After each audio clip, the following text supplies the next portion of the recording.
देश की जिम्मेदारी संभाली 2014 में, 2015 में जब निर्णय लेने की बात आई कि वर्ल्ड क्लास ट्रेन एक अच्छे क्वालिटी की मच बेटर जो आज की भारत की एस्पिरेशंस है मिडिल क्लास की, उस एस्पिरेशंस को एड्रेस करे वैसी ट्रेन बनानी है, तो ये रिकॉर्ड पे रहे माननीय अध्यक्ष जी, प्रधानमंत्री जी ने एकदम स्पष्ट तौर पे कहा कि जो पुरानी पद्धति थी कि बाहर जाओ टेक्नोलॉजी ट्रांसफर करवाओ, उस पद्धति को उन्होंने नकारा और स्पष्ट तौर पे कहा कि मेरे भारत के इंजीनियर्स, उनकी क्षमता है, मेरे भारत के वेल्डर्स, मेरे भारत के इलेक्ट्रीशियंस, हमारे देश में इतनी ताकत है, इतनी क्षमता है, इतनी बुद्धिमत्ता है कि हम अपने आप डिजाइन करेंगे। और अध्यक्ष जी, ये वंदे भारत ट्रेन उसी आत्मविश्वास का, उसी भारत की क्षमताओं पर, भारत के युवाओं की क्षमताओं पर विश्वास की एक झलक है, विश्वास की एक मिसाल है कि आज ये ट्रेन 100 से ज़्यादा सर्विसेज देश के कोने कोने में, करीब करीब हर राज्य में ये सर्विसेज प्रोवाइड कर रही है। माननीय अध्यक्ष जी, कल मान्यवर कई सांसदों ने कहा कि भेदभाव की बात कही। अध्यक्ष जी, मैं आपके द्वारा इस महान सदन में रखना चाहूँगा, प्रधानमंत्री जी ने जब वंदे भारत का रोल आउट किया, उन्होंने स्पष्ट कहा कि नॉर्थ से साउथ, ईस्ट से वेस्ट, हर प्रदेश में वंदे भारत को रोल आउट करें।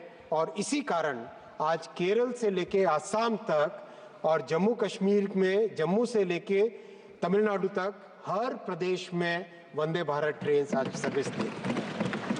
कहीं पर भी किसी तरह का कोई डिस्क्रिमिनेशन, कोई भेदभाव की भावना नहीं है। किसी भी तरह की सर्विस हो, चाहे इन्वेस्टमेंट की बात हो, चाहे सर्विसेज की बात हो, हर जगह पूरे देश का ध्यान रखा गया है। माननीय अध्यक्ष जी, पैसेंजर सर्विसेज की इसी कड़ी में दो बहुत अच्छे जो इनोवेशंस हुए वो आपके समक्ष रखना चाहूँगा। जो कम डिस्टेंस के बड़े शहर हैं, कम डिस्टेंस के जो बड़े शहर है 150-200 किलोमीटर के बीच के, उसमें एक रीजनल ट्रेन चले, जैसा कि दुनिया के कई देशों में है। इसके लिए वंदे मेट्रो डिजाइन की गई है और पहली गाड़ी डिजाइन होने के बाद में कपूरथला फैक्ट्री से निकल चुकी है, उसकी टेस्टिंग चल रही है अभी और बहुत जल्दी वो लॉन्च होगी। और वंदे मेट्रो भी आप देखेंगे अमृत भारत और वंदे भारत ट्रेन्स की तरह ये एक ऐसी सर्विस होगी माननीय अध्यक्ष जी, जो भारत में यात्रियों के लिए एक नया वरदान साबित होगी। एब्सोल्युटली मॉडर्न फैसिलिटीज, सेफ्टी से लैस हर तरह के जो इनोवेशंस जो अब तक सीखे गए और दुनिया भर में जो अच्छे से अच्छे फीचर्स होते हैं, वो सारे के सारे फीचर्स वंदे मेट्रो की ट्रेन में रखे गए।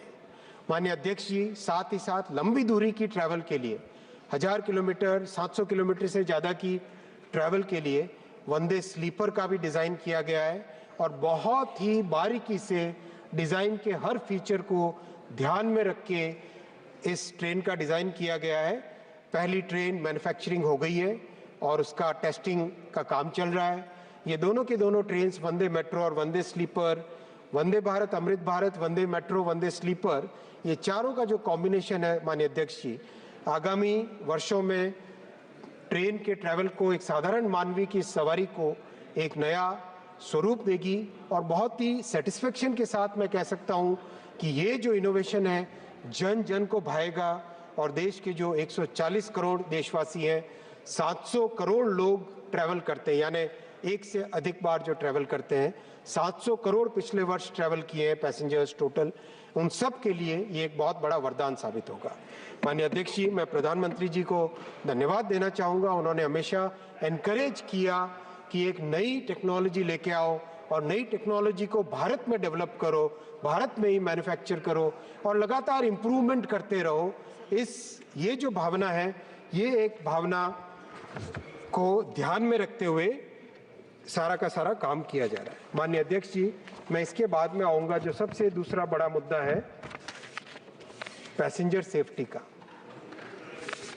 अध्यक्ष जी, पैसेंजर सेफ्टी एक ऐसा मुद्दा है जो हमें अति संवेदनशीलता के साथ रखना चाहिए। इसमें कोई राजनीति की बात नहीं होनी चाहिए और है भी नहीं। और मैं धन्यवाद भी दूंगा मान्यवर सांसदों को, पक्ष और विपक्ष दोनों तरफ के मान्यवर सांसदों ने बहुत ही एक प्रभावी तरीके से और कंस्ट्रक्टिव तरीके से इस विषय को डिबेट के दौरान रखा। मैं आपके समक्ष जो स्टेप्स लिए गए हैं उनकी बात करूंगा पहले, और उसके बाद में उसका जो रिजल्ट आया वो आपके सामने रखूंगा। माननीय अध्यक्ष जी, सबसे बड़ी जो समस्या थी भारतीय रेलवे में, अनमैन्ड रेलवे क्रॉसिंग्स की बड़ी प्रॉब्लम थी, और उसके कारण हर साल कोई न कोई ऐसी दुर्घटना होती थी जिसमें कोई स्कूल बस, कोई ट्रक, कभी कोई स्कूटर अनमैन्ड लेवल क्रॉसिंग बिना व्यक्ति वाली फाटक से क्रॉस करते थे।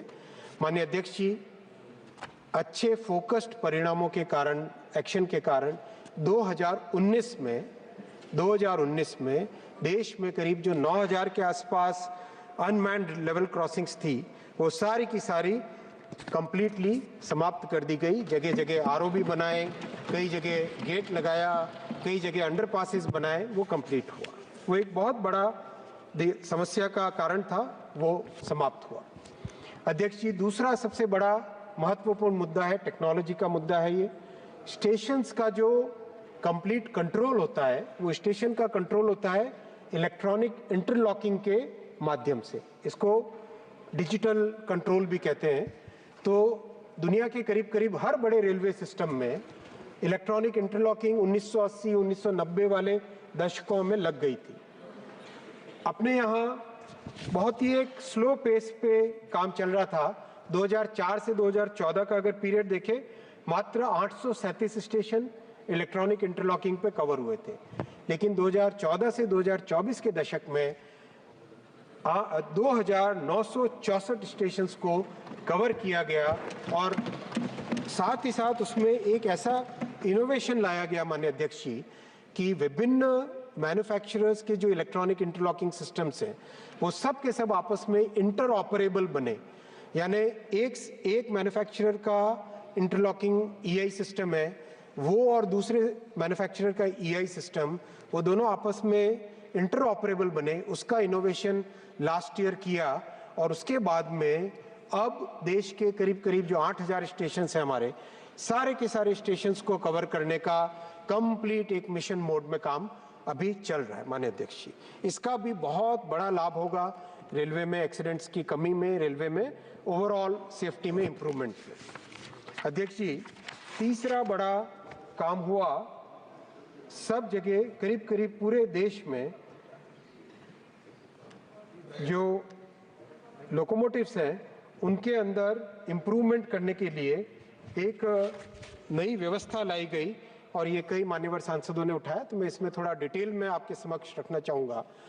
कवच की व्यवस्था, और कई मान्यवर सांसदों जी ने, कल डॉक्टर काकोली जी ने भी कहा कि जब ममता दीदी माननीय honourable chief minister of West Bengal जब थी यहाँ पर, रेलवे मिनिस्टर थी, तब एंटी कोलिजन डिवाइसेस लगाए थे। मैं इस विषय को बिल्कुल पॉलिटिसाइज न करते हुए बहुत स्पष्ट भाव से केवल तथ्यात्मक रूप से आपके सामने रखना चाहूँगा।